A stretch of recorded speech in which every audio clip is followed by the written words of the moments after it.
চৌমুহনী বাংলাদেশের দক্ষিণাঞ্চলের অন্যতম বৃহৎ বাণিজ্য ও শহর। এটি বেগমগঞ্জ উপজেলায় প্রধান বাণিজ্য কেন্দ্র।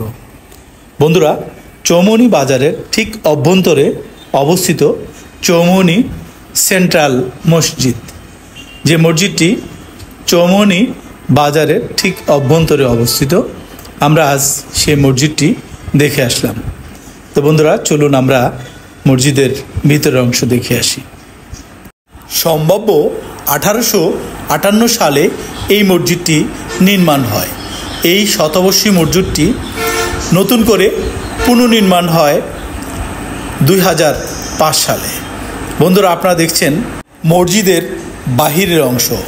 আমরা এখন ভিতরের অংশ দেখে আসি। বন্ধুরা, আমরা মসজিদের অভ্যন্তরে প্রবেশ করেছি। এই হচ্ছে মসজিদের ভিতরের অংশ। ইসলাম ঐতিহ্যের নিদর্শন মসজিদ, আল্লাহর ঘর। আমরা এখন খাদেম সাহেবের সাথে কথা বলছি। আমি খাদেম হিসেবে আছি। আপনি খাদেম হিসেবে, আপনার নামটা বলবেন? মোতাহারুল ইসলাম। মোতাহারুল ইসলাম ভাই, কিরকম মুসল্লি হয় প্রতি? মুসল্লি এখন ফজর সময় একটু কম হয়, আর এমনি প্রতিদিন 3 তলা পর্যন্ত হয়। 3 তলা পর্যন্ত হয়। শুক্রবারে বেশি হয়। চৌমুহনী এলাকায় সবচেয়ে বড় মসজিদ হচ্ছে এটি। এরপরে আর কোনো মসজিদ আছে কিনা? আছে, ছোটজন কাঁচাবাড়ি মসজিদ। কাঁচাবাড়ি।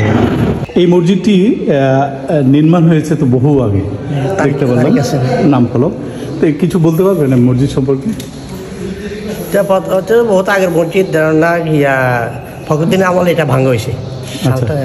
ভাঙি নতুন করে 3 তলা ছিল, এখন 5 তলা করা হয়েছে। 5 তলা করা হয়েছে।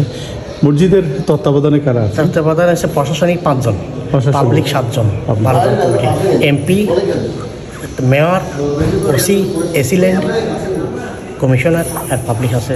আমরা জানলাম আপনার মাধ্যমে মসজিদের এ সম্পর্কে। ধন্যবাদ আপনাকে, জানলাম।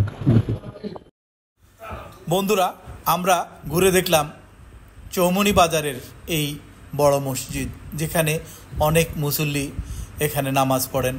বিশেষ করে ধর্মীয় উদ্দেশিত এই নোয়াখালী এরিয়ার যে মসজিদগুলো আছে তার মধ্যে চৌমুহনী সেন্ট্রাল মসজিদ অন্যতম। কেমন দেখলেন বন্ধুরা? ভালো লাগলে লাইক কমেন্টস দিয়ে আমার সাথে থাকুন। ধন্যবাদ সবাইকে। আল্লাহ হাফেজ।